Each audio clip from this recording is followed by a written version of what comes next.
Ang kwentong ito ay hango sa totoong buhay.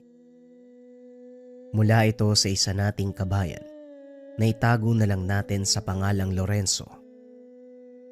Taong 1969, Misamis Oriental. Isa si Lorenzo na nangarap na magkapamilya, magkaroon ng asawa at mga anak. Kaso nga lang matapos ilabas ang panganay, hindi na naisip na sundan sa kadahilanang natatakot na maulit ang kondisyon na kung tawagin ng komadrona ay kambal ahas. Ipinanganak ang bata na may nakapalupot na maliit na ahas sa kanang kamay. Dalawa ang mga ito. Ayon sa komadrona, hindi ito karamdaman. Sadyang kapalaran lang ng bata. Si Cecilia ang asawa. Matagal bago natanggap. Hindi naman dumidikit sa lahat ng oras ang dalawang ahas. Humihiwalay pero hindi lumalayo. Minsan lumalambitin sa kortina, sa mga gamit, kung saan matatanaw ang sanggol. Nang tumungtong sa edad na 3 gulang, dumadalaw na lamang sa tahanan ang dalawang ahas. Kung minsan natatagpuan ang bata na nasa kakahuyan, nakatingala kung saan naroon ang nilalang. Wala pa ring pinagbago, kulay puti ang kulay ng ahas. Nagtataka rin na mag-asawa dahil tuwang-tuwa ang anak nila kahit wala namang ginagawa ang ahas. Para bang nag-uusap ang dalawa, para bang nagkakausap sila, na tanging sila lang din ang nagkakaintindihan. Minabuting tiisin hanggang lumipas ang taon. Dalaga na si Amelia. Akala ni Lorenzo, tuluyang naputol ang ugnayan ng anak sa ahas dahil wala na itong paramdam sa mahabang panahon. Kaso biglang nabalitaan sa mga kaklase ang ginawa ni Amelia. Suki ng panunukso ang anak. Matalino, may itsura, at talagang kakainggitan. Ang mga kaklase panay hanap ng mali sa kanya. Nung una tinitiis lang ni Amelia, pero habang tumatagal sumusobra.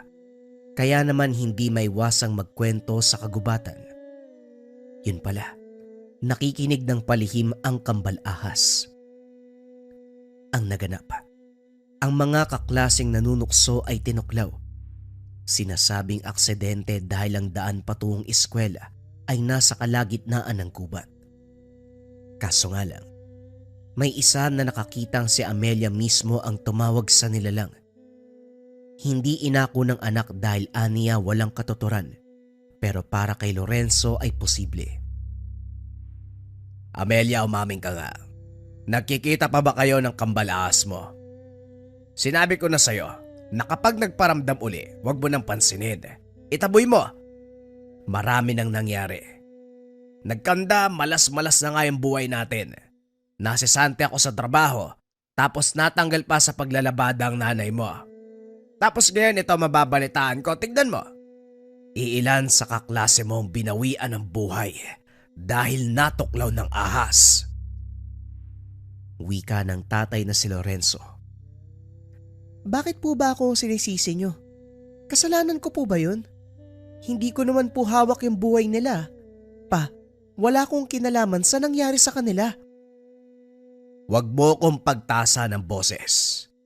Anak lang kita, Amelia. Sinasabi ko sa'yo, kapag napatunayan na kambal ahas mo may kagagawa ng pambibiktima, pati ikaw damay sa parusa ko. Aba! Bumalik ka dito!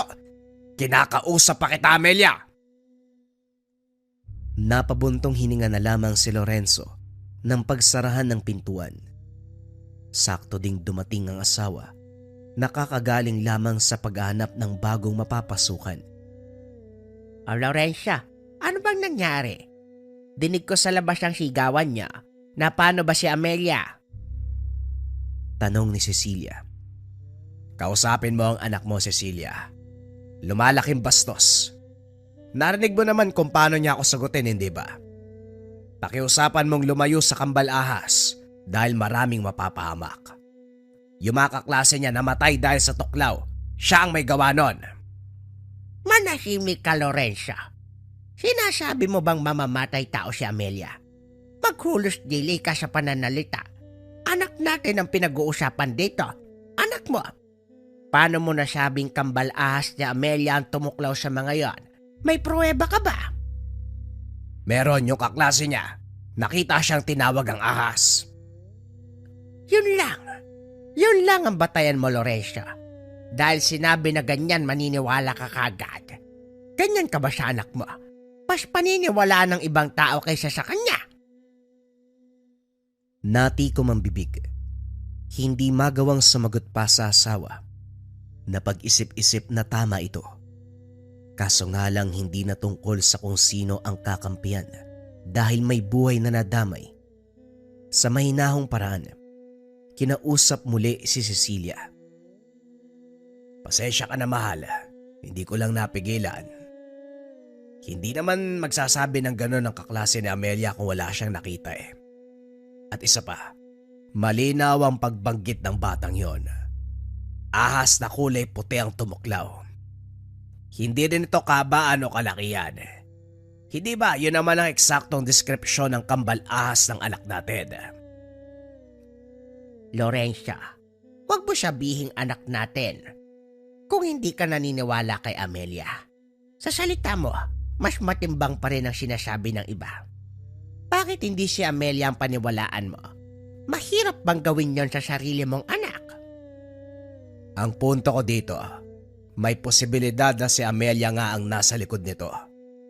Nagtungo ako sa eskwelahan kanina para magtanong. Ang sabi ng mga bata, ang mga yumao ay silang minsang nanukso kay Amelia. Napapasobra na nga daw eh. Paano kung sandaling nasagad ang anak natin? Doon sa kambal ahas nagsumbong.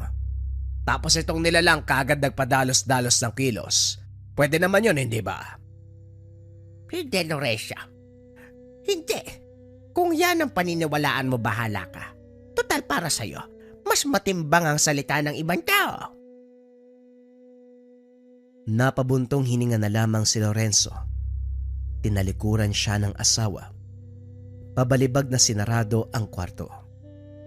Palipat-lipat ang tingin sa mga silid. Sa kabila ay silid ng asawa niya at ang isa naman ay sanak.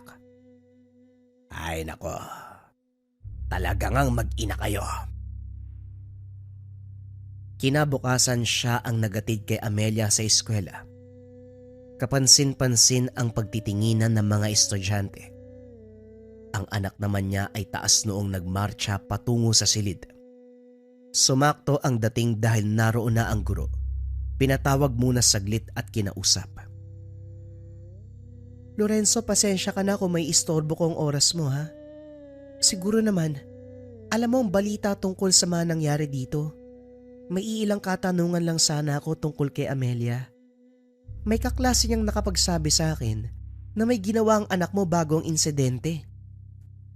Hindi mapalagay sa kinauupuan si Lorenzo. Sa pananalita pa lang ng guro, buhay na ang pagiging kabado. Ano naman po ang ginawa ni Amelia? Ang sabi ng estudyante, may kinakausap sa gubat ang anak mo. Pagkatapos may lumapit na puting ahas. Kumaripas ng takbo'y nakakita dahil sa takot. Pero nakita rin niya yung nilalang na tumuklaw sa mga bata. Kaparehong ahas eh. Itatanong ko lang, may alaga ba kayong ganun sa inyo? Walang matinong tao na makikipag-usap sa ganung uri ng nilalang. Wala naman po. At saka paano nasabing nakikipag-usap sa ahas ang anak ko? Ni hindi nga yan halos nakikipag-usap sa tao eh. Kung hindi mo tatanungin, hindi rin iimik. Hinatid ko talaga si Amelia dahil gusto ko makilala kung sino estudyante yung nagsasabi niyan. Yun na nga din ang sinabi ko. Imposible po talaga na may marunong makipag-usap sa hayop. Wala pa akong naririnig na ganun. Mama, mabuti pang parusahan mo nagsabi niyan kasi pangalan ng anak ko nasisira. Masama ang tingin ng mga estudyante sa kanya dahil lang sa balitang yan, hindi naman totoo. At ngayong nakausap ko na po kayo at malinaw na walang kinalaman si Amelia, uusad na po kami sa proseso para aksyonan na nangyari. Maraming salamat po sa oras nyo. Nakipagkamayan si Lorenzo sa guro. Pagkatapos ay sinulyapan sa silid-aralan ng anak. Nagsisimula na ang klase. Tuwang-tuwa siya nang makitang nakasagot si Amelia sa katanungan ng guro. Umuwi na rin siya upang hindi na makaistorbo.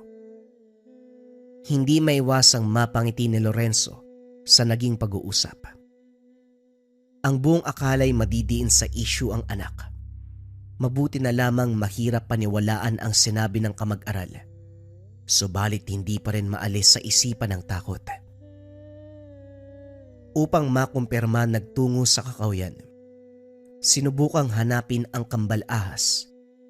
Naging maingat din na walang makakakita. Baka siya naman ang pag-usapan. Sinuyod ang buong gubat. Kahit ang kasulok-sulukan. Kaso nga lang walang nagpakita. Tumigil na rin siya dahil napagod. Pagdating sa tahanan, naabutan ang asawa na nakaabang sa pintuan. Sinalubong pa siya. Bakit ngayon ka lang dumating? May bisita tayo. Kunot noong sumunod si Lorenzo sa asawa. Ganon na lamang ang pagkagulat nang makita ang kambal ahas ng anak. Gumagapang pa ito sa higaan. Kailan pa yan dumating dito? Bakit ganyang kalaki? Tanong ni Lorenzo habang tinititigan ang nilalang. Naglalaba lang ako sa likod. Pagpasok ko, nariyan na siya. Hindi ko alam kung kailan o paanong nakapasok. Anong gagawin natin? Kumuha ng kawayan si Lorenzo para ituro sa ahas. Sinubukang itaboy sa labas ng bintana. Kaso nga lang hindi umalis. Hindi nagtagal ay nagwala. Winawasak ang mga gamit. Nataranta ang mag-asawa. Hindi na alam ang gagawin. Kalaunan huminto at makalipas ng ilang sandali ay dumating si Amelia. Lalong nangamba ang mag-asawa nang dali-daling pumulupot ang dalawang ahas sa kanya. Maging ito ay nasasaktan, nagpupumiglas. Kaso lang, sa lakas ng nilalang ay walang nagawa. Mabuti na lang at hindi tinuluyan, parang pinatikim lang si Amelia. Makikita rin sa mga mata ng ahas ang galit. Yun lang ang ginawa. Dahan-dahang gumapang palis. Nang mahimasmasa ng anak, nanguna sa pagtatanong si Lorenzo. Hindi ko na alam ang nangyayari, pero parang may ginawa ka. Mababanaag sa mga mata at galaw ng kambal ahas ang galit. Siguro naging pasaway ka. May kasamaan ka bang ginawa? Naalala ni Lorenzo ang sinabi ng komadrona noon. Sa sandaling masangkot sa anumang kasamaan ng tao, magpapakita ang kambal ahas para magturo ng leksyon.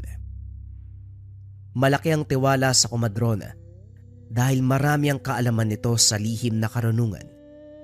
Hindi na nga lang nahagilap dahil ang huling balita'y lumipat na. Ano po bang ipaparatang yun na naman sa akin pa? Kahapon dinidiin niyo ako na may kinalaman sa nangyari sa kaklase ko. Tapos ngayon, halos patayin na nga ako ng kambal ahas. Ako pa rin ang sinisisi niyo. Umaming ka na lang kasi. Hindi ka naman namin papabayaan ng mama mo. Kung may pinagdadaanan ka, sabihin mo sa amin. Ipaalam mo, magtulungan tayo. Wala nga ho. Pag-aaral lang ang inaatupag ko, wala nang iba.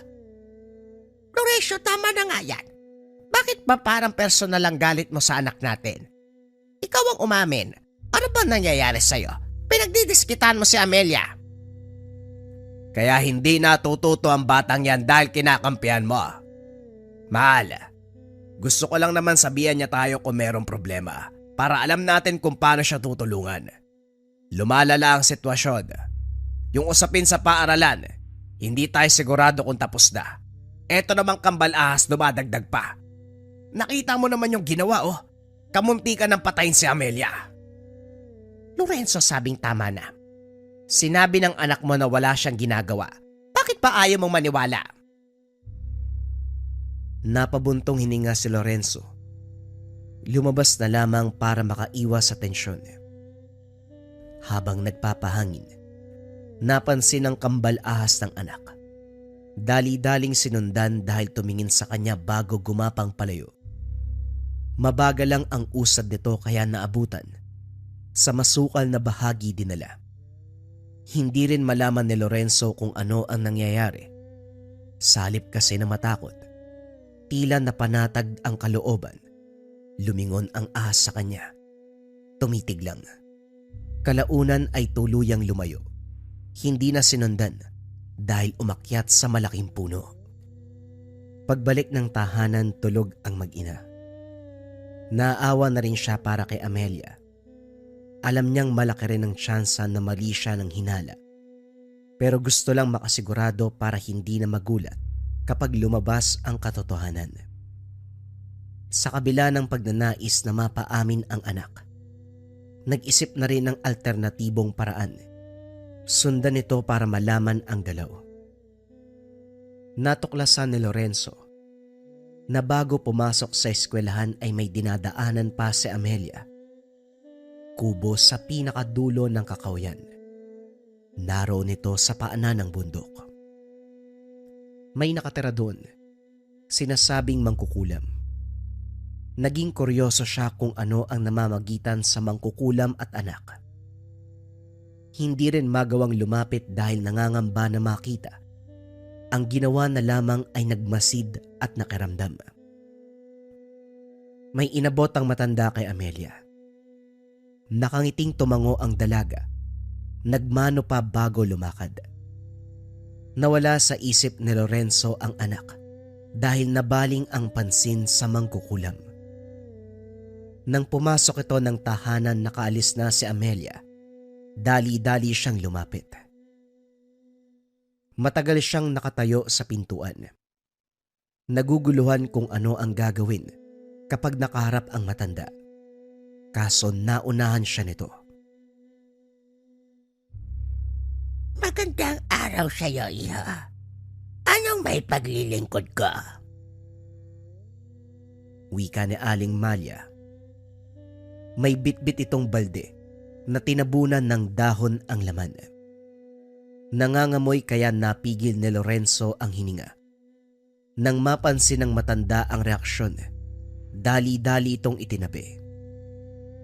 Pasensya na po kung medyo sensitibo ang pangamoy ko. Itatanong ko lang po sana kung may nakita po ba kayong puno ng yantok sa gubat na ito.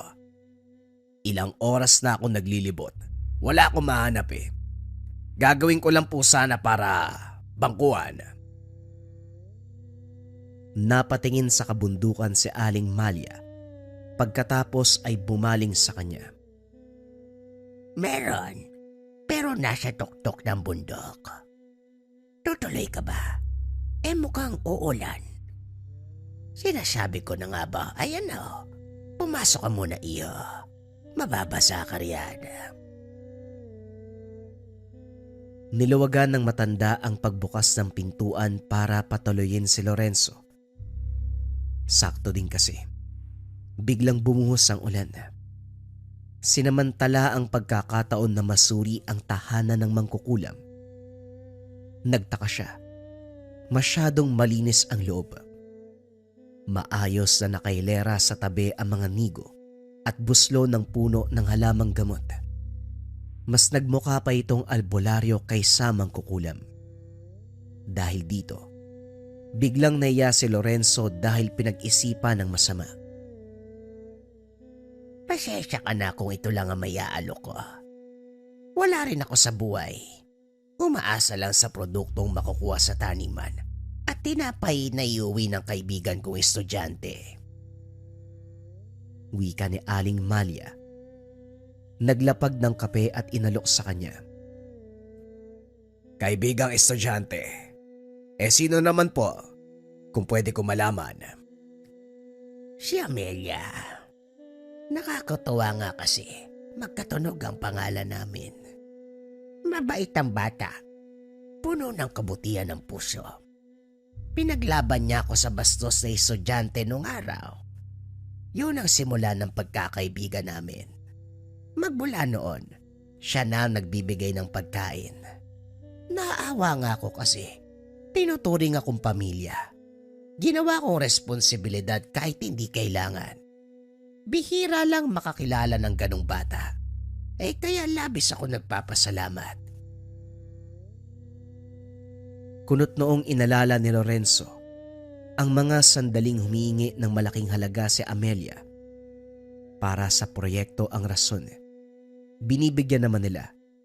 Ito pala ay tinutulong sa iba. Napahinga ng malalim si Lorenzo. Tuluyang naalis ang pagdududa sa anak. Ang buong akala'y nakikipagkaibigan sa masamang tao. Nang maalala ang tungkol dito, hindi maiwasang magtanong. Pasensya na po pero may itatanong lang sana. Huwag niyo pong mamasamain. Minsan ko na kasing narinig na mangkukulam kayo. Totoo po ba yun? Diretsyong napatingin si Aling Malia sa kanya. Hindi mo mapipigilan ng mga tao kung yan ang tingin sa matandang nag-iisa sa lugar. Kagad naintindihan ni Lorenzo ang ibig sabihin. Humaba ang usapan. Unti-unti ring nakilala ang matanda. Palihim na humingi ng tawad dahil sa masamang naisip. Sa pagtila ng ulan, nagpaalam na at umuwi. Pagdating ni Amelia bandang hapon, nagulantang ang mag-asawa dahil duguan ang uniforme. Magulo ang buhok, madungis ang muka, punit ang damit. Kagad lumapit si Cecilia para ito ang unang kumausap. Napag-alamang napaaway sa daan. Pinagtulungan ng mga naniniwala na siya ang may kasalanan kung bakit natuklaw ang ibang kaklase. Nang marinig ni Lorenzo, nagbitbit ng itak at saka binaybayang daan. Swerte namang naabutan ang mga estudyanteng gumulpe sa anak. Nasindak ang mga ito at kumaripas ng takbo. Kaso nga lang may isang masama ang titig. Isang lalaki na hindi nalalayo ang edad kay Amelia.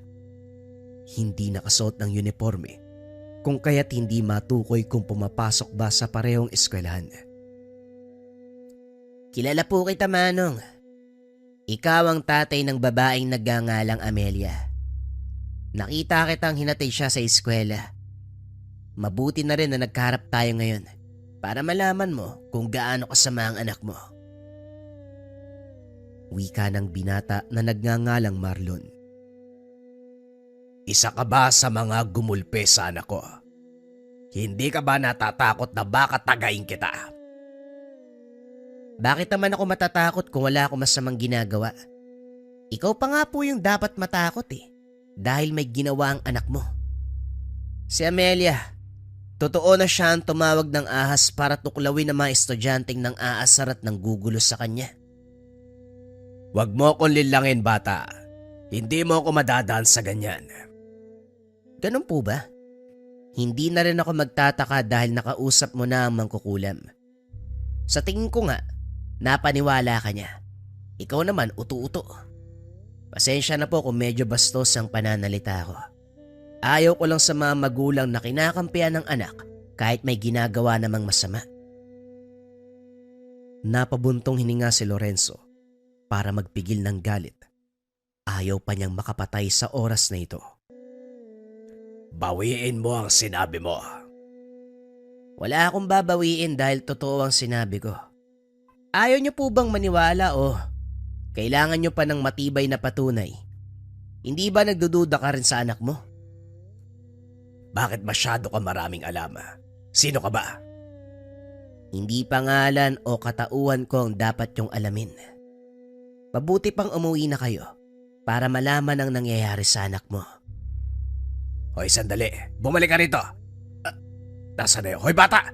Bumalik ka rito! Hindi na nahabol ni Lorenzo. Kumaripas papunta ng tahanan. Tama ang binata. May nangyari sa mag-ina. Naroon muli ang kambal ahas. Nakapalupot kay Amelia. Hirap na hirap ang dalaga at nagsimula ng kapusin ng hininga. Unti-unti nang nangingitim. Nasa tabi si Cecilia. Nagsusumamo at nakikiusap sa nilalang. Galit na ito. Hindi maunawaan kung bakit hindi naman makausap. Pakiusap, ibaba mo si Amelia. Huwag mong saktan ang kambal mo. Ibaba mo na siya. Nakikiusap ako. Ibaba mo ang kambal mo. Magkapatid kayo. Huwag mo siyang papatayin. Sige na. Makinig ka naman sa akin. Sa kabutiang palad na kinig ang ahas, dahan-dahang binaba ang dalaga na kaagad nahimatay. Nanatili sa tahanan ang nilalang. Tumabi sa nakahimlay na si Amelia. Sa puntong ito, unti-unti na ring humupa ang galit. Mababakas ang pagiging maamo. Lorenzo, ipapatay na natin ang nilalang na yan. 2 beses niya nang sinubukan patayin si Amelia. E paano kung sa susunod matuluyan? Marami namang marunong pumatay ng ahas dyan. Wika ni Cecilia. Nakaagad hindi sinang-ayunan ni Lorenzo. Gusto munang malaman kung ano ang kahulugan ng nangyayari. Labag man sa kalooban ng asawa na umalis siya't iwanan sila sa ganong sitwasyon, lumakad pa rin si Lorenzo. Hahanapin ang komadrona. Bumalik sa dating tirahan nito. Sa kabutiang palad may nakapagturo kung saan lumipat. Nagkita sila. Kaagad sinalaysay ang kaganapan. Mabilis na tukoy ng lalaking komadrona ang naganap. Nakikita ko na ang pangyayari. Etong nakaraang araw iniluwalang sanggol. Darating ang araw na magkakagulo ang magkambal dahil sa kasamaang pinasok ng isa. At nangyari na nga. Huwag kang mag-alala dahil hindi papatay ng ahas ang anak mo. Paraan lamang yon para maturuan ng leksyon ng dalaga, kaso parang hindi niya nauunawaan. Kailangan niyang masabihan at kinakailangan marunong siyang umintindi sa paywatig ng kambal ahas. Ano pong pinasok na kasamaan? Sinasabi niyo bang may ginagawang mali ang anak ko? Ganun na nga, Lorenzo. Batay sa nakikita mo, ang anak mo ay nakipagkasundo sa isang mangkukulam na ang gamay ay mag-alaga ng hayop na siyang magdadala ng sumpa. Kung sinasabi mong may insidenteng kinasangkutan ng mga estudyante, totoo yon. At may mas malala pang pinasok ang anak mo. Huwag kang mabibigla, pero nasanay na siyang pumatay. Hindi man sariling kamay ang ginagamit, pero siya pa rin ang naguutos. At ang inuutusan niya walang iba, kundi isa ring ahas na pagmamay-ari ng mangkukulam. Hindi ko na mabasa kung anong eksaktong napagkasunduan, pero isa lang ang sigurado. Kailangan nating maisalba ang anak mo bago tuluyang umanib sa kanyang diwa ang demonyong ahas. Nanghina si Lorenzo nang marinig iyon. Kasama na sa pagbalik si Mang Teryo, pero hindi sa tahanan ni Lorenzo ang punta. Dumiretso ito sa bahay ng mangkukulam. Sa malayo pa lang makikita ang isa-isang pagsara ng mga bintana. Kaagad ding naramdaman ni Mang Teryo ang orasyon nito. Alam kong nasa loob ka lang. Ang bilis mo magsara ng lugar ah. Hindi ka ba tumatanggap ng bisita sa ganitong oras? Wika ni Mang Teryo. Inihanda na rin ang bote ng langis at orasyon. Walang sagot na maririnig kaya patuloy sa pagsasalita. Taasan mo pa ang bakod para hindi ko madaling mawasak. Walang yaka. Hindi lang ang anak ang nilinlang mo, pati na din ang ama. Nadaan mo sa salita, no? Kaso nga lang, hindi ako ang tipo ng tao na makakapayag palampasin ang ginawa mo. Malas mo lang dahil sa akin sila humingi ng tulong. Ako rin ang komadronang nagpaluwal sa dalaga kaya may pakialam ako. Sandali, hindi mo alam na may kambal ahas ang bata. Doble ang malas mo.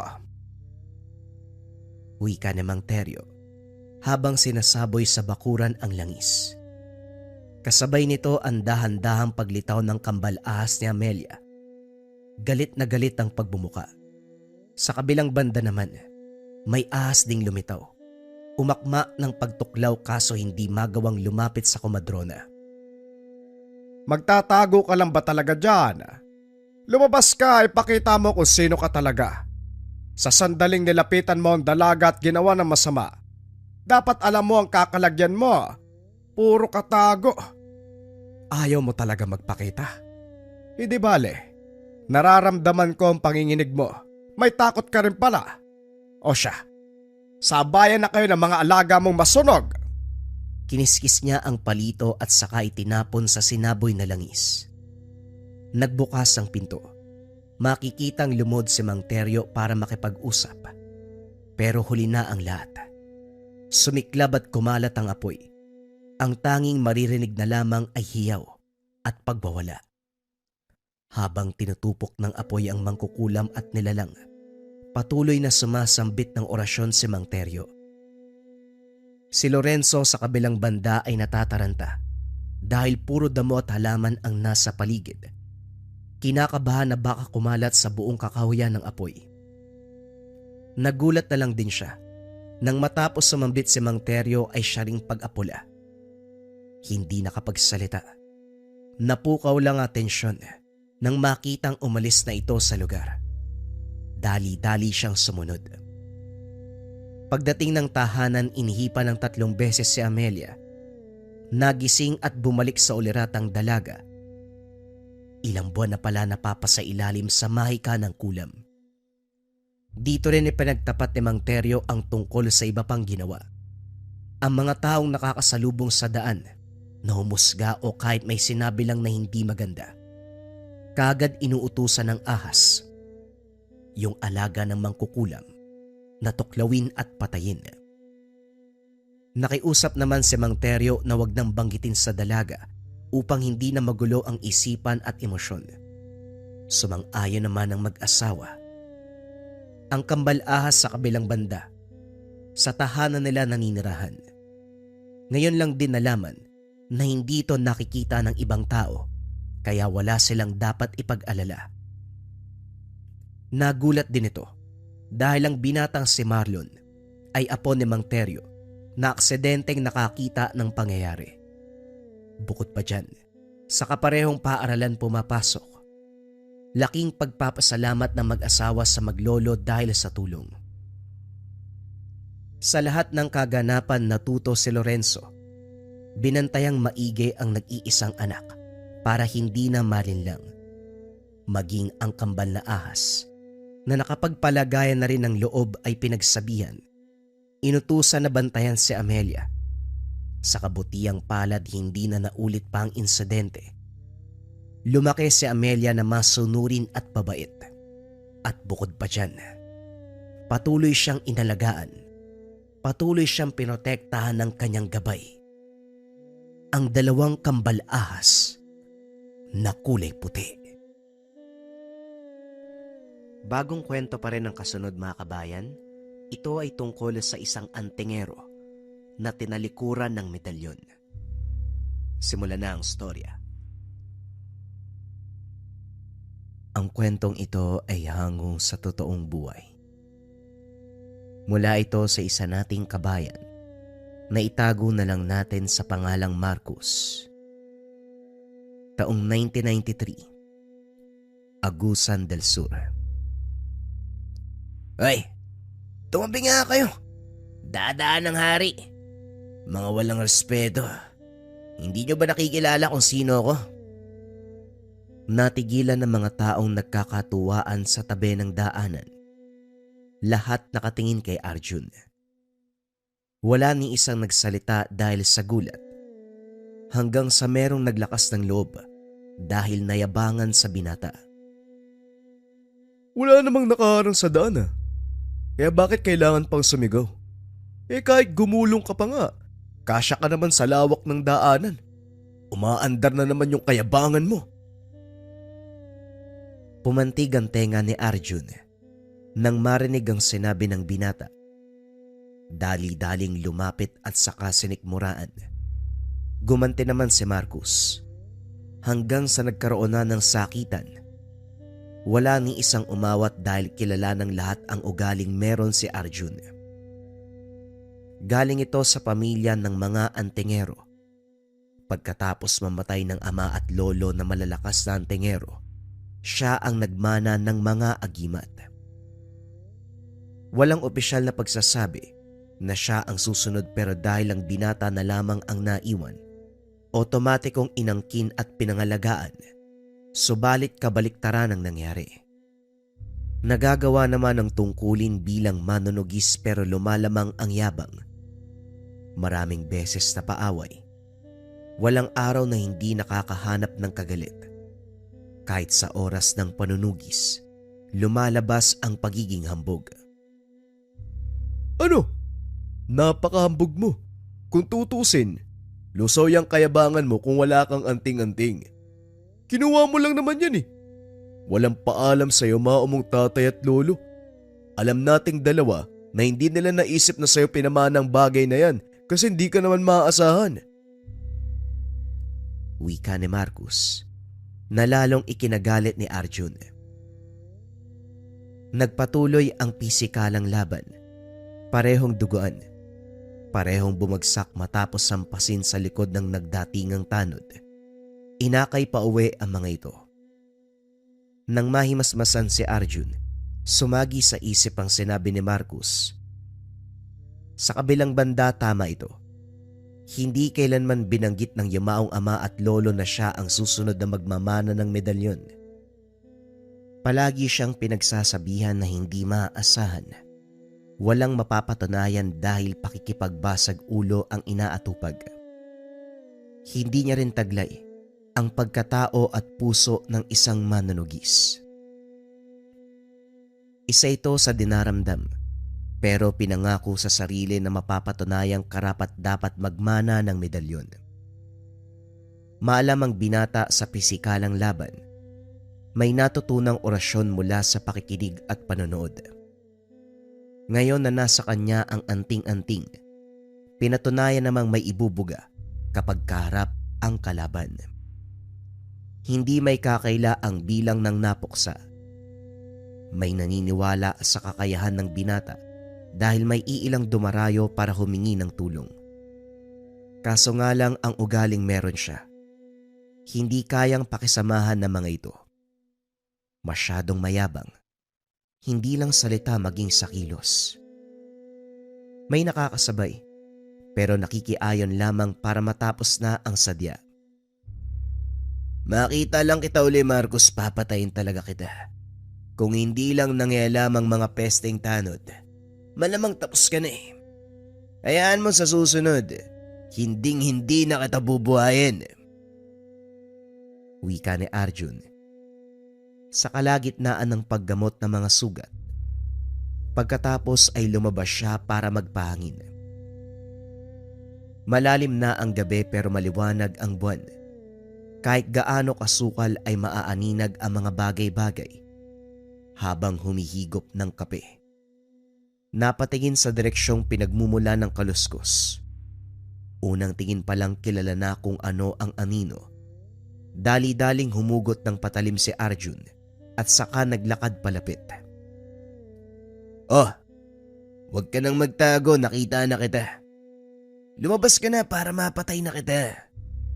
Walang iyakan kung ano magiging katapusan mo. Pumunta ka sa lugar na ito kaya alam mo mangyayari. Wala pang aswang na nakaligtas sa akin. Idadagdag kita sa listahan ko. Umangi lang nilalang. Nagkukubli pa ito sa mayayabong na alaman. Matyaga namang dagantay ang binata pero laking gulat nang bigla na lang naramdaman ng kalmot sa braso. Hinabol ng taga ang nilalang. Natamaan pero hindi sapat para mapuksa. Maya-maya pa, nag-anyong tao ang aswang para magsalita. Masyado kang hambog, antingero. Sa sitwasyon mo ngayon, parang nagdadalawang isip ka din. Kapag may tangan, dapat nakikita sa iyo ang bisa nito. Madali kang magkasugat. Madali kang saktan. Hindi kaya walang tiwala sa iyo mga medalyon. Dala-dalawa pa ang suot mo. Hindi ka naman kayang ipagtanggol. Masyado ka namang naniniwala sa nakikita mo. Nasusugatan ako dahil tao pa rin. Pero wala lang sa akin to, mababaw lang yan. Nasa balat, Hindi umabot sa kaloob-looban. Ikaw grabe yung pinsala mo. Naabutan ka ng taga. Hindi ka ba nangangamba na sa susunod kong atake siguradong mamamatay ka? Huwag puro salita, Bubuit. Alam mo sa sarili mo na hindi mo ko kaya. Sabihin nating nasusugatan ng isa't isa, pero huwag kang magpapakasigurado sa susunod na mangyayari. Nalingat si Arjun. Napansin na lang na muling nagtamo ng kalmot sa kabilang braso. Napaluhod matapos masugatan din sa hita. Tuluyang napasubsob ng matamaan ng lakas. Napatingala ng masakal. Iyo, hindi muna kita papatayin. Wala akong paglalaroan sa susunod Hahayaan kitang mabuhay sa miserableng pamamaraan dahil mas masakit yun. Hawak ko na ang buhay mo. Palagi mong tatandaan yan. Babalikan kita.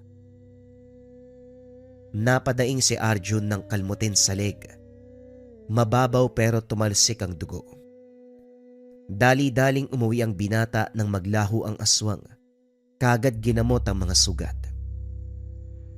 Sa kabilang banda, napapaisip din kung paano siya nasugatan sa kabila ng pagkakaroon ng tangan. Hindi katulad ng yumaong ama at lolo na kahit ilang patalim ang bumaon sa katawan, hindi ito tinatablan. Gayunpaman, iniwasang isipin na hindi buo ang tiwala ng medalyon sa kanya. Paulit-ulit na sinasabi sa sarili na dahil ito sa pagiging baguhan. Ilang buwan pa lang magmula nang maangkin ang 2 medalyon. Siguro, hindi ko pa kayang sabayan ng medalyon kaya ganito. Darating din ang araw na magiging malakas ako. Malakas na malakas. Wala kahit sinong aswang ang makakatalo. Magiging tanyag din ang pangalan ko bilang dakilang manunugis. Malalagpasan ko pa ang pangalan ni tatay at lolo. Sa ideyang naisip, hindi maiwasang matawa ng binata. Malaki ang tiwala sa sarili at masyadong mataas ang lipad ng pangarap. Lumipas ang araw na hindi nanugi si Arjun. Kumikirot pa ang sugat kaya napirme muna sa tahanan. Ayaw ring magpadalos-dalos at humarap sa kalaban na merong iniinda. Inatupag na lamang ang pagpapakain ng dasal sa mga medalyon, Infinito at San Benito. Kahit yumao na ang ama at lolo na silang orihinal na alagad ng kanan, naiwan ng mga ito ang libretang naglalaman ng dasal at orasyon. Ito ang binabasa ng binata at isinasa ulo. Minsan na rin ginamit sa aktwal na labanan. Dahil gumagana, lalong lumaki ang ulo. Makaraan pa ang ilang sandali. Nabulabog ang pagdarasal ng may dumating.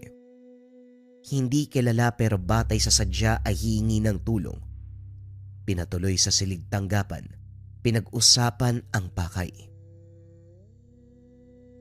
Iyo, nagtanong-tanong ako at ikaw ang tinuro. Mahusay ka daw pagdating sa panunugis ng aswang.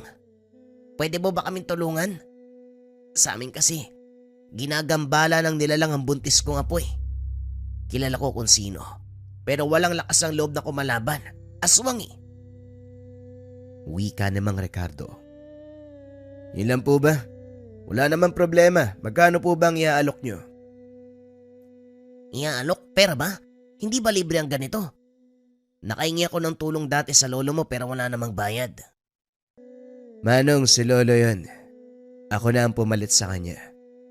Pareho kami manunugis, pero magkaiba kami ng patakaran pagdating sa ganito. Nagutos ko kaya malamang kailangan na meron ding balik. Hindi madali ang pinapagawa mo. Buhay kong isusugal para lang mapatay ang sinasabi mong aswang tapos walang bayad. Mangmang ka ba? Kamot ulong napatitig si Mang Ricardo sa binata.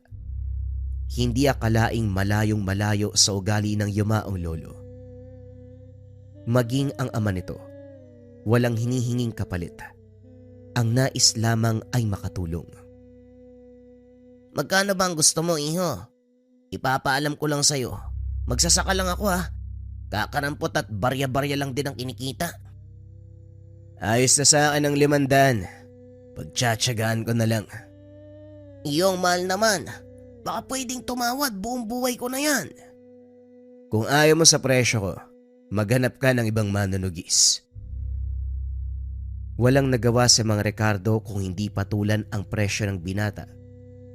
Mahirap makakuha ng manunugis sa lugar na makakapatay talaga ng aswang, kung kaya't pinagtiyagaan ang kagustuhan ni Arjun. Tuwang-tuwa naman ito nang matanggap ang pera. Gayunpaman, hindi kinalimutan ang napag-usapan. Aminadong mahilig sa pera ang binata pero totoo sa salita.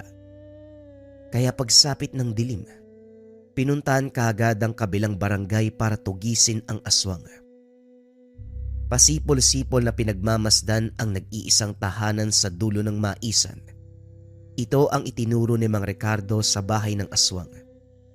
Malayo man pero tanaw ni Arjun ang nakadamba sa bintana. Isang dalagita. Hindi maperme ang tangan. Panay sa pagbibigay ng senyales. Alam na ni Arjun na may hinahanap itong banta. Panay ang silip. Sinusuri ng tingin ang madilim na paligid. Dahil hindi makita nagsara ng bintana at pintuan. Hindi muna sumugod si Arjun. Pinalipas ang mga oras. Inantay na lumabas ang aswang. Hindi nabigo. Nakita nitong nagmamadaling naglakad patungo sa kung saan. Sinundan at nasaksihan ang pagpalit ng anyo. Tao pa itong tumatakbo. Pero makaraan ng ilang sandali ay naging halimaw. Hinugot ni Arjun ang patalim nang makarating sa tahanan kung saan punterya ng nilalang. Nakilala kung kaninong tahanan dahil batay sa napag-usapan nila ni Mang Ricardo. Maglalagay ng palatandaan ng matanda sa mga bintana. Sana matuwa ka, tanda. Ereregalo ko sa iyo ang ulo ng pesteng to. May pangit, halika muna rito. Mag-usap tayo. Huwag kang umastang bingi. Alam kong naririnig mo ko. Ikaw nga, aswang. Ang kulit ng animal na to, halika dito. Agaw atensyon ni Arjun sa aswang. Lumapit ito sa kanya. Diretsyong sumugod. Naalerto ang binata dahil sa biglaang atake. Masyadong mabilis ang kaganapan. Napangawi ng makaramdam ng kirot. Pagtingin sa tagiliran, nagtamo ng sugat. Sa galit gumanti ang binata. Sinalubong ng taga ang aswang pero walang tinamaan. Sumugod ng sumugod kaso nga lang para siyang pinaglalaroan. Siya lang ang nasasaktan sa ginagawa. Tumigil sandali at saka hinarap ang nilalang. Mahusay ka, pero huwag kang magpakampante dahil hindi kita uurungan. Nabayaran na ako dito kaya kailangan kitang mapatay. Naglabasan ang mga ugat sa leeg sa pagpipigil ng pagsigaw. Sasabog na sa galit ang binata, pero minabuting kimkimin dahil mabubulabog ang kalapit na tahanan. Kapag may ibang makikisawsaw, hindi lang siya papalya, makakatakas ang kalaban. Muling umatake ang aswang. Sa puntong ito nakatsyempo si Arjun. Tinaga sa balikat. Nagsunod-sunod ang paghagupit ng patalim. Nakabuelong mabuti hanggang tuluyang nalupig ang halimaw. Humandusay itong naghihingalo, nangingisay.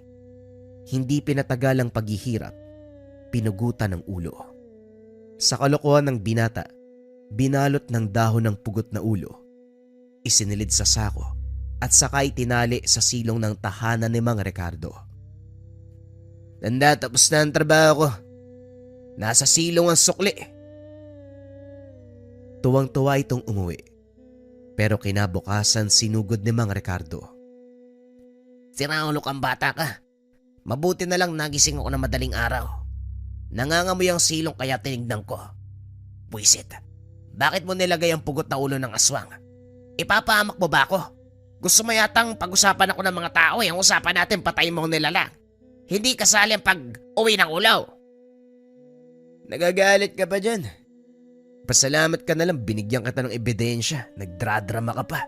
Muwi ka na. Masakit ang ulo ko kakapuksa ng aswang ha. Ayoko makipag-usap sa kahit na sino. Umalis ka. Baka kunin ko rin yung ulo mo. Tinulak ng binata ang matanda palabas. Nahulog pa ito sa hagdan, pero tinawanan lang niya. Si Marcos na nakakita ay hindi maiwasang sumigaw. Uy Arjun, sira ulo ka talaga. Pati matanda hindi mo na ginalang. Nahulog na nga yung tao, pinagtatawanan mo pa. Ganyan ka ba talaga kawalang hiya? Hoy Marcos, itiko mo yung bibig mo kung ayaw mong tayiin ko yan. Magsama kayo mga buwisit. Ang aga-aga ng gugulo. Pabalibag na pinagsarahan ng pintuan. Dumiretso ng kwarto at bumalik na sa pagkakatulog. Hayaan nyo na lang po yung taong yun. Lumaki ang ulo dahil may tangan. Ewan ko na lang kung ano mangyayari kapag tinalikuran niya ng tangan niya.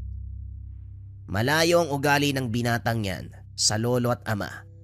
Mabubuting tao si Mang Ernesto at Arnolfo, pero ang naiwang anak sakit sa ulo. Salamat sa tulong mo, iyo. Mauna na ako.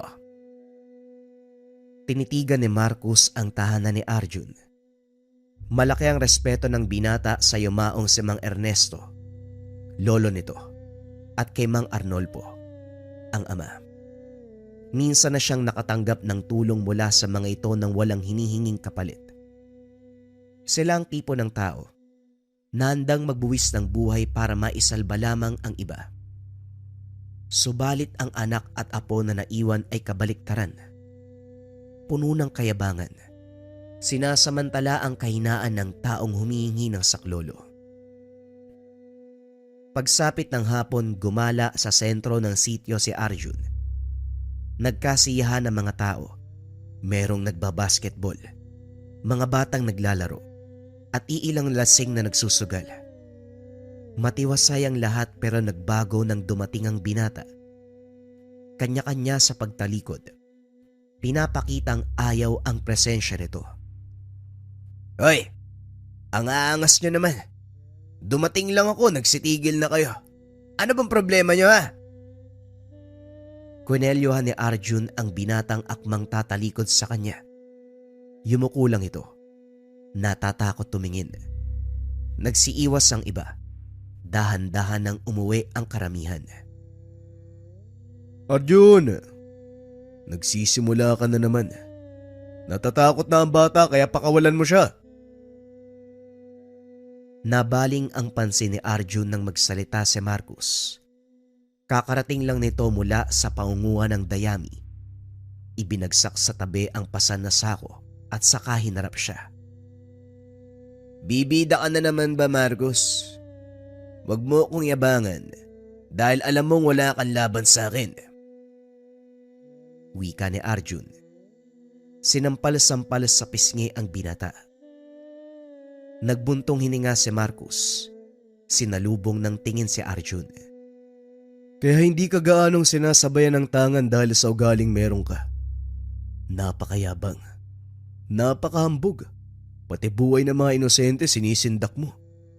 Wala ka namang binatbat kung hindi dahil sa lolo't tatay mo. Nasagad si Arjun. Muli na namang nagrambulan ang dalawa.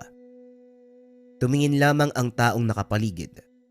Walang nangahas na umawat dahil takot na madamay. Magkapantay ng lakas ang dalawa kaya napahaba ang away. Nawasak ang mga bagay-bagay sa paligid sa tuwing babagsakan ng mga ito. Naging kaabang-abang ng pumaibabaw si Marcos. Pilit dinidiinan ang nakatutok na patalim sa natatarantang si Arjun.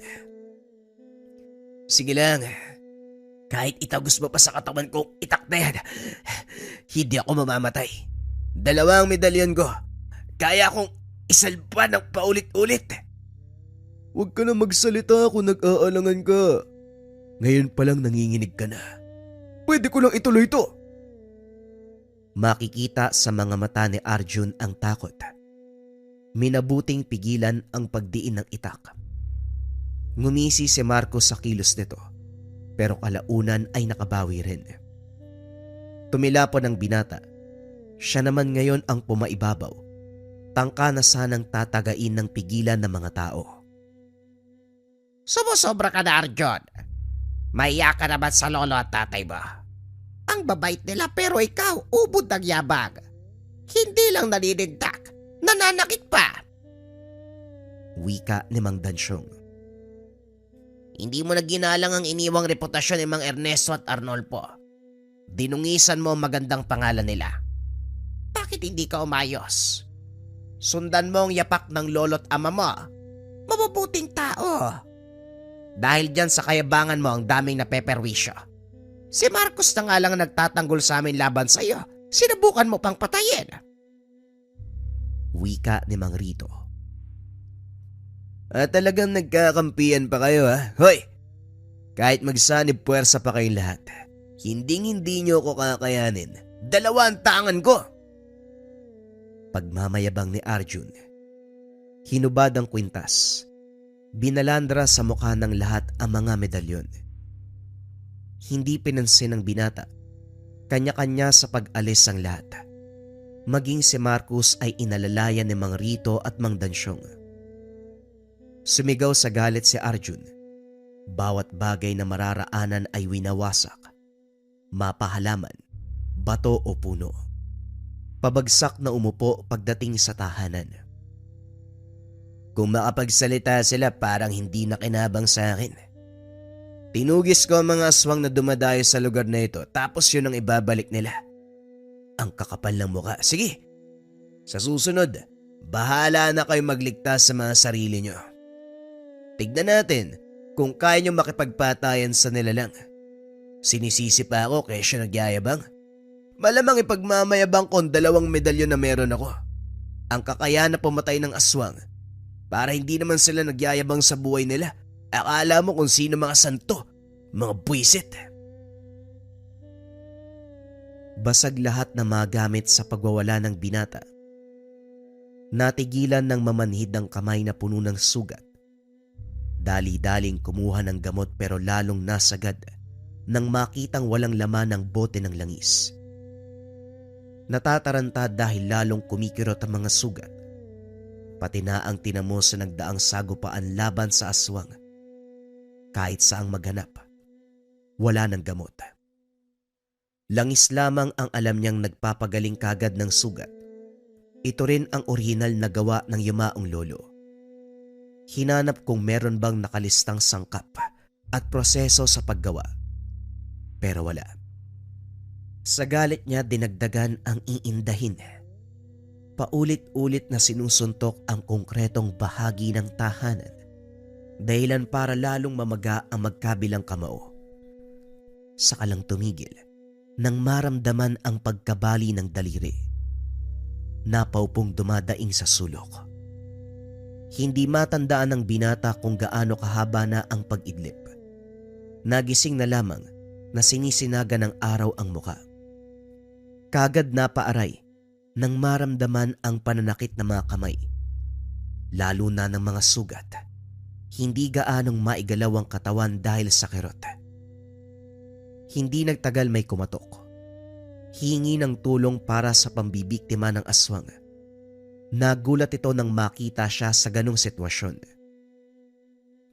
Oh, akala ko mahusay ang taong binili na ng medalyon ni Arnolfo at Ernesto. Bakit para naghihingalo na to? Wika ni Mang Eduardo. Komportabling nakadikwatro sa harapan ni Arjun. Sino ka naman? Gusto ko lang sabihin na hindi ako tumatanggap ng bisita ngayon. Umalis ka na.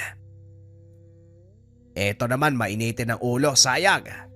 Nag-ipon pa naman ako ng malaking halaga para ipambayad sa'yo. May papahuli akong aswang. Yung halimaw na dumali sa lahat ng alaga kong baboy. Pati pamilya ko dinamay ng pesteng yun eh. Sa sitwasyon mo ngayon parang hindi mo na kaya. Maghahanap na lang siguro ako ng iba. Tumayo si Mang Eduardo. Akmang aalis ng tawagin ni Arjun. Huwag mong maliitin ang kakayahan ko, Manong. Magkano ba ang ibabayad mo? Kaya ko naman kahit anong hamon pa yan. Talaga lang Masyado kang bilib sa sarili mo. Sigurado ka bang kaya mo? Ayoko ng palpak. Gusto ko yung maaasahan at magagawa ka agad ang trabaho. Hindi mo ba nakikita yung tangan ko dalawa-dalawa Baka hindi ka marunong magbilang. Malakas at walang palya sa pagpuksa ng aswang. Ilang halimaw ba ang papatugis mo? Sandali. Oo nga pala, magkano ba ibabayad mo? 1,000 para sa isang aswang. Kailangan mamayang gabi madala mo ang ulo niya. Kung hindi, baka ulo mo ang mawala. Manong, kilalanin mo kung sinong tinatakot mo. Wag ako. Akin ang 1,000. Dadaling kong ulo ng aswang sa'yo mamayang gabi. Taga saan ka ba? Saan makikita yung nilalang na sinasabi mo? Ngumiti si Mang Eduardo. Hindi akalain na mas mayabang sa personal ang binata kumpara sa naririnig mula sa mga kwento. Siguraduhin mo lang na magagawa mo ang trabaho. Seryoso ko sa sinasabi ko na ulo mong mapupugot kapag nabigo ka. Nagkakaintindihan ba tayo? Inabot ng matanda ang pera. Kagad namang inagaw ni Arjun ang supot ng barya. Ngumingiti habang pinapasadahan ng tingin. Umiiling na umalis si Mang Eduardo. Kagad ding natigilan ng makita ang pamangkin na si Marcos. Katulad ng inaasahan, binato ng mga tanong. Tiyo, ano po bang ginawa mo sa tahanan ng mayabang na yun? Wala ka nang pakialam doon, Marcos. Mabuti pang umalis ka na bago pa merong makakita sa atin. Malaman pa magkaanak tayo. Alam kong ayaw mong malaman nila na magkadugo tayo dahil sa kung sino ka, pero babalaan po kita. Ano man ang balak mo sa lalaking yun, huwag mo nang ituloy. Mapapahamak ka lang, tiyo. Walang habas ang kayabangan ni Arjun. Kung mangaral, para mas matanda ka pa sa akin, Oda. Alam ko. May gusto lang ako ipagawa sa batang yon. Huwag kang mag-alala dahil mag-iingat ako. Eto pala pambili ng kailangan. Sige na, alis na ako. Sinunda ng tingin ni Marcos ang lumalayong tsuhin. Nabaling sa supot ng barya ang pansin. Nang hindi na matanaw, napaisip ang binata kung ano ang sadya nito sa tahanan ni Arjun. Magkadugo sila. Pero hindi mabasa ang galaw ni Mang Eduardo. At isa pa, hindi magkasama sa bubong kaya walang ideya. Sumapit ang gabi. Pinilit ni Arjun na kondisyon ng sarili dahil may laban ang haharapin. Idinaan na lamang sa dasal at pag-inom ng tubig na pinagbabara ng medalyon. Hindi alam kung mapapabuti ang kalagayan pero umaasa. Pinuntahan ang lugar na itinuro ni Mang Eduardo. Masukal ang gubat. Ingay ng kuliglig at kaluskos ng dahon ng maririnig. Nagkubli si Arjun. Inaantay ang oras na daraan ang sinasabing aswang. Matyagang nag-abang ang binata pero sa paglipas ng oras, unti-unting nabagot. Masyadong payapa at para sa kanya walang sino man ang dadaan sa lugar. Sinubukang habaan ng pasensya pero napamura na lamang dahil tila pinaglalaroan ni Mang Eduardo. Sira ulo yata yung matandang yun. Kanina pa ako nandito pero wala namang aswang. Teka, kung niloloko ko nun, hindi siya magbabayad ng malaking halaga. Ewan, kapag wala pa mamaya, uuwi na ako. Pinalipas ni Arjun ang oras. Sa puntong aalis na sana, biglang nakaamoy ng samyo. Kagad hinanap ng paningin ang pinagmumulan. Hindi nagtagal nakita rin ang aswang. Anyong tao pa rin ito. Isang matandang kuba na marahang naglakad sa kalayuan.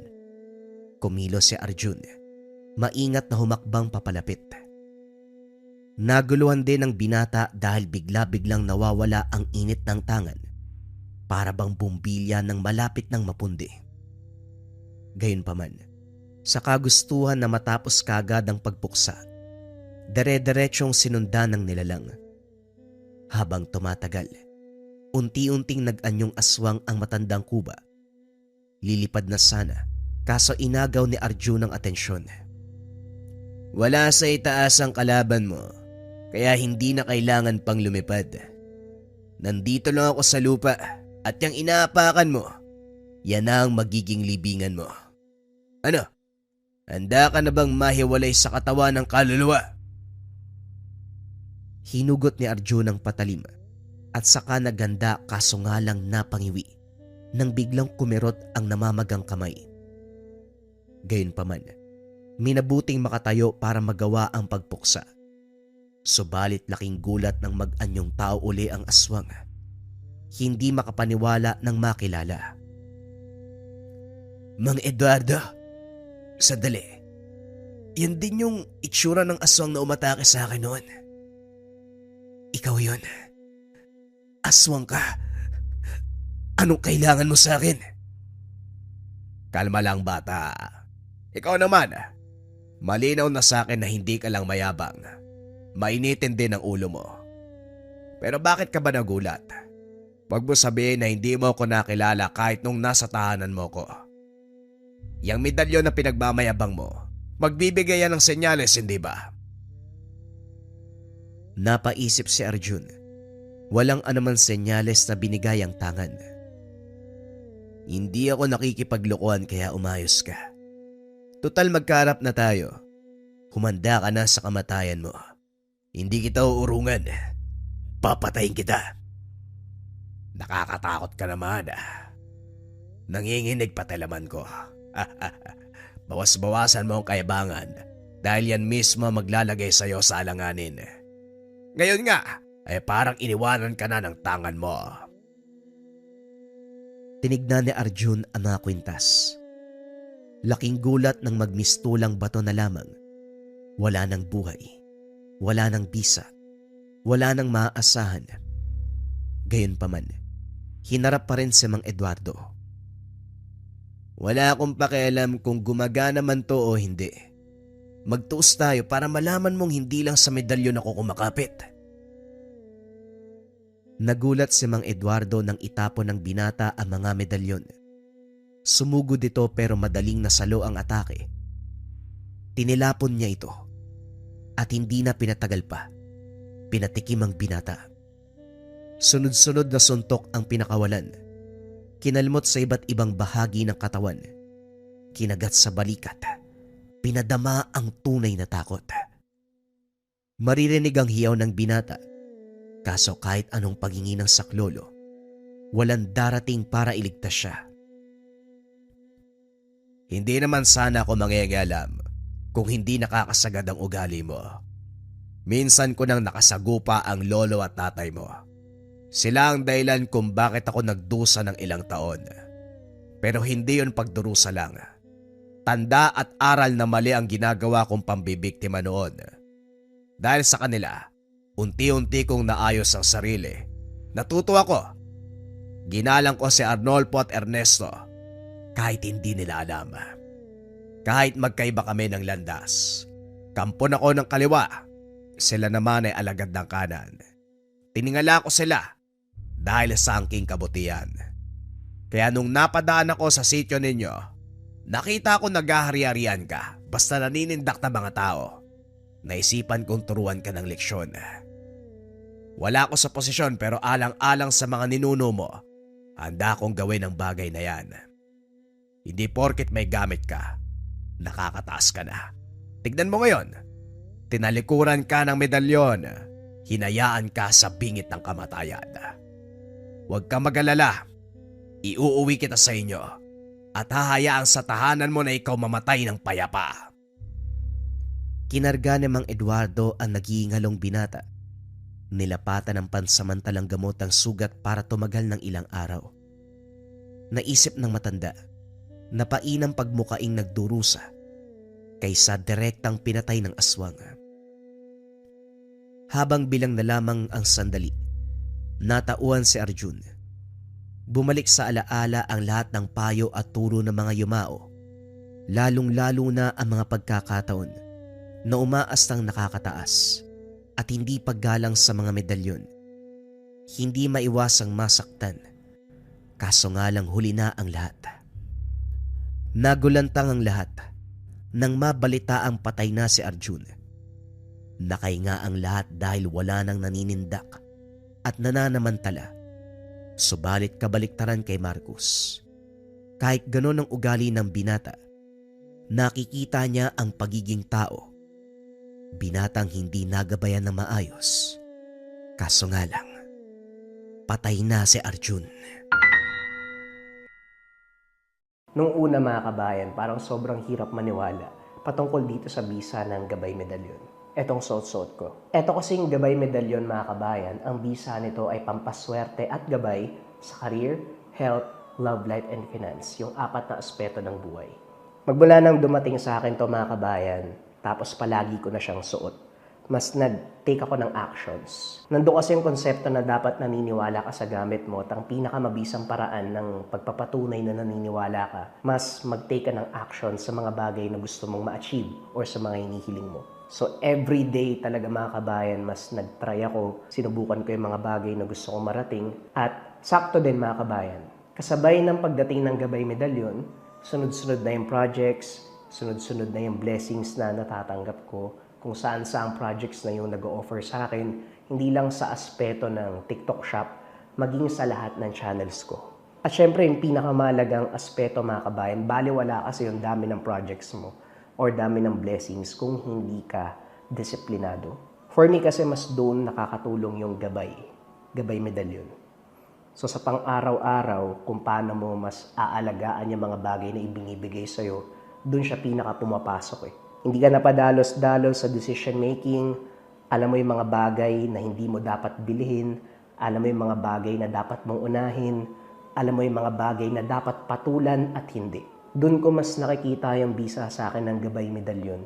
Mas clear yung concept ng mind, mas naaalagaan ko yung mga blessings na dumadating. So bukod sa mga pampaswerte na dumadating sa buhay, ang pinakamahalaga na kayang ibigay ng Gabay Medalyon, yung konsepto ng tamang decision sa araw-araw.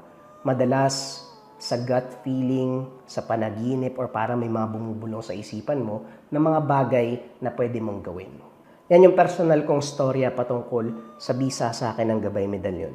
Kung sakaling meron ka nito, pwede mo i-comment dyan sa baba kung anong journey nyo ng Gabay Medalyon. Pero kung interesado ka dito, pwede mong i-search yung shop ng Likha Merchandise.